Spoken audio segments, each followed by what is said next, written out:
do you guys, just as a team or individuals, sort of spend this long layoff in between the ACC championship game, and I guess it'll be like more than 3 full weeks by the time you get to the bowl game? You just practice the same way you do it in a bye week. We had the week off for finals because we had to focus on that, but this past week we've been a normal game week, and we've been getting it in and having some extra periods and going about our schedule as if we had a game this Saturday, and I think that'll pay off, and we'll pick up once we get to El Paso after tomorrow's practice.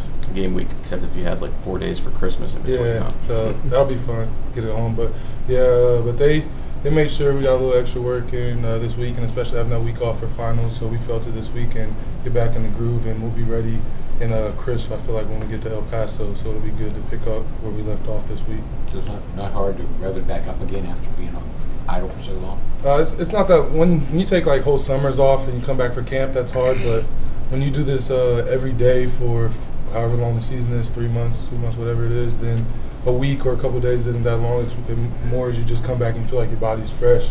You might be a step or two off on a few things, but one practice and it's back there, if that.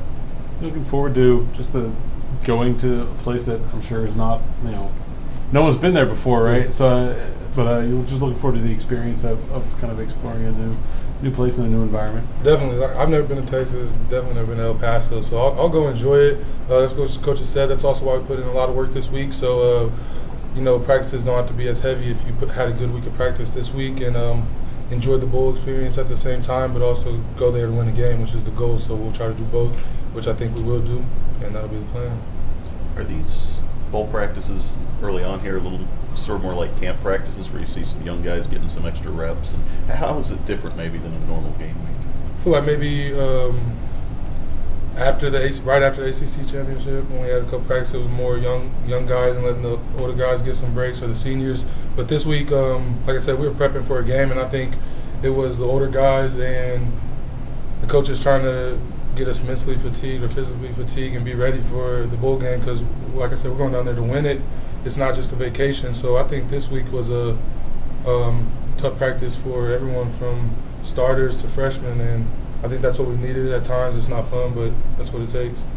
We've seen from the Stanford offense, obviously they're not going to have Love, but they have a couple big tight ends, and the backup running backs played a lot already too.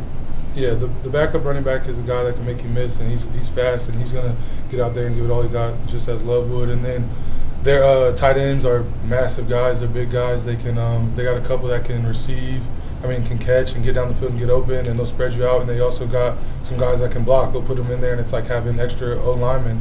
So they're very versatile, and they'll look for mismatches all over the field. So it's really knowing what personnel's in there, knowing who you're lining up against, and being ready every play the same way they're going to try to take advantage of their mismatches.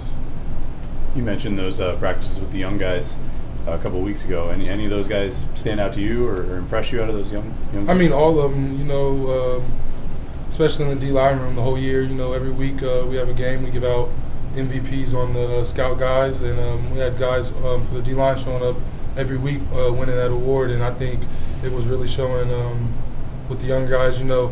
Even with the young guys, I was in on those. They gave some of the seniors off practice. They didn't really give me off or other guys off, so I was out there, but I think we were looking good and guys flying around. And best thing you can always see is guys knew what to do, even if sometimes they're not fully developed to be out there playing at ACC speed. But the young guys, they know what to do, which is the best thing to see, and they just are out there looking good. Has it hit you yet that this is going to be the last game you probably ever play with, Hendricks and Nadowu, Zais, Briggs, all those guys on the defense? Definitely. You just said it gave me a little cold chills when you start going down the names, but definitely you want to go out there and win it for them. It's the last time they're going to put on a Pitt script helmet. Last time I'll be in the locker room with them. If some of them guys might not ever come back here for a few years, or while I'm here, or I don't know when the next time some of the guys I'll see. So, I'll go out there and give everything I got for them, because I know they're going to be playing with a lot of emotion, and it's going to be fun for them. And like I said, they're going to try to enjoy it and go out with a win. So that's what I'm going to do for them. Nice to see 5 more Florida guys coming in the recruiting class. Definitely. I feel like whether I know them or I don't, anytime you get some Florida guys to a team, I think it makes the team better. Maybe I'm biased, maybe not, but that's what I think. So it's always good.